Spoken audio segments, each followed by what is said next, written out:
Hi കൂട്ടുകാരെ, പുതിയൊരു വീഡിയോയിലേക്ക് സ്വാഗതം. ഇന്ന് റെസിപ്പി വീഡിയോ എന്നല്ല, ഒരു ചെറിയൊരു വിശേഷം പറയുന്നതാണ്. ഇത് തിരുവല്ലം ക്രൈസ്റ്റ് സ്കൂളാണ്. അപ്പോൾ എൻ്റെ രണ്ട് മക്കൾ അവിടെയാണ് പഠിച്ചത്. അപ്പം ഇപ്പോൾ ഇളയാൾ ഇവിടെ പഠിക്കുന്നുണ്ട്. അപ്പോൾ അവരുടെ ഒരു ചെറിയൊരു ടൂർ പ്രോഗ്രാം ഉണ്ടായിരുന്നു. ഇപ്പം കഴിഞ്ഞതേ ഉള്ളൂ. അപ്പോൾ കൊടൈക്കനാലിലെത്തേക്കായിരുന്നു. അപ്പം അവരുടെ റിപ്പോർട്ടിംഗ് ടൈം വന്നിട്ട് ഒരു 7:30 മണിക്ക് എന്തുകൊണ്ട് രാത്രി ആണ് പറഞ്ഞിരുന്നത്.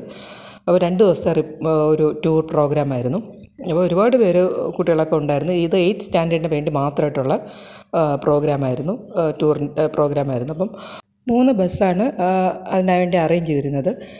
ഞങ്ങൾ വന്നപ്പോൾ തന്നെ നല്ല തിരക്കായിരുന്നു. അപ്പം ഓരോരുത്തരും ഇപ്പോൾ പല സോഷ്യൽ മീഡിയയിലും കാണാറുണ്ട്, കുട്ടികളെ അമ്മമാർ ശ്രദ്ധിക്കുന്നില്ല. പക്ഷേ ഞങ്ങൾക്ക് അപ്പോഴും അവിടെ വന്നപ്പോഴാണ് മനസ്സിലായി എത്ര അമ്മമാരും അച്ഛന്മാരുമാണ് ഈ കുട്ടികളെ കൊണ്ടുവരാൻ വേണ്ടി എത്ര എഫർട്ട് എടുത്ത് കൊണ്ടുവന്നേ നമുക്ക് അവിടെ വരുമ്പോഴാണ് മനസ്സിലാവുന്നത് കേട്ടോ. ഓരോരുത്തരും ആ സമയത്ത് തന്നെ പഞ്ച്വലായിരുന്നു ടൈം. ആ 7:30 എന്ന് പറഞ്ഞാൽ ആ സമയത്ത് തന്നെ എല്ലാവരും എത്തിയിട്ടുണ്ടായിരുന്നു. പക്ഷേ 8 മണിക്കാണ് ബസ് എടുത്തത്. പക്ഷേ എന്നാലും റിപ്പോർട്ടിംഗ് ടൈം 7:30 പറയുക, കാരണം വെച്ചാൽ കുട്ടികളൊക്കെ വരാൻ വേണ്ടിയിട്ടായിരിക്കും. അപ്പോൾ എന്തായാലും മോന് 2ാമത്തെ ബസ്സായിരുന്നു അവന് കിട്ടിയിരുന്നത്, അവന് അലോട്ട് ചെയ്തത്. അപ്പോൾ അവരൊക്കെ പോകുന്നതിൻ്റെ ഒരു തിരക്കും അവരെ അറ്റൻഡൻസ് വിളിച്ച് അകത്തോട്ട് കയറ്റുന്നതിൻ്റെ ഒക്കെ ഒരു തിരക്കാണ് കാണുന്നത്. എന്തായാലും കുട്ടികളൊക്കെ വളരെ സന്തോഷത്തോടെ, അതായത് മോനൊപ്പം കയറുന്നതാണ് ഈ കാണുന്നത്, ഇതാ കയറുന്നുണ്ട്.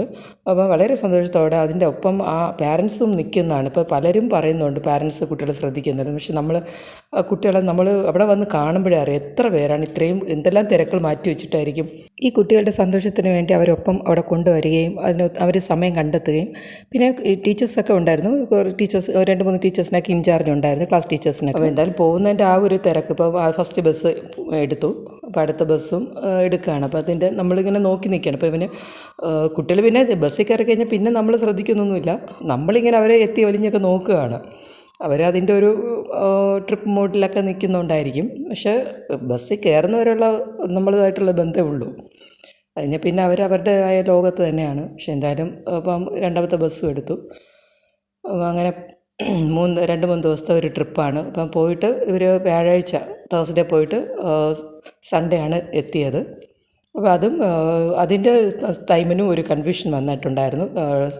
സൺഡേ 6 മണിക്ക്, രാവിലെ 6 മണിക്ക് എത്തുമെന്നാണ് പറഞ്ഞത്. അപ്പോൾ ഞങ്ങൾ അതിന് കണക്കിനാണ് നിന്നത്. പക്ഷേ ഇവർ സത്യത്തിൽ ഒരു 4:30 മണിക്ക് തന്നെ സ്കൂളിലെത്തിയിട്ടുണ്ടായിരുന്നു. സൺഡേ രാവിലെ ഞങ്ങൾ വിളിക്കാൻ പോകുന്നതാണ് ഈ കാണുന്നത്. അപ്പോഴേക്കും ബസ് കുട്ടികളെ വിട്ടിട്ട് തിരിച്ച് വരുന്നതാണ് ഈ കാണുന്നത് കേട്ടോ. സ്കൂൾ വിട്ടിട്ട് വരുന്നതാണ്. അപ്പോൾ ഇത്രയേ ഉള്ളൂ വിശേഷം. Okay, thank you friends. And also thank you for watching.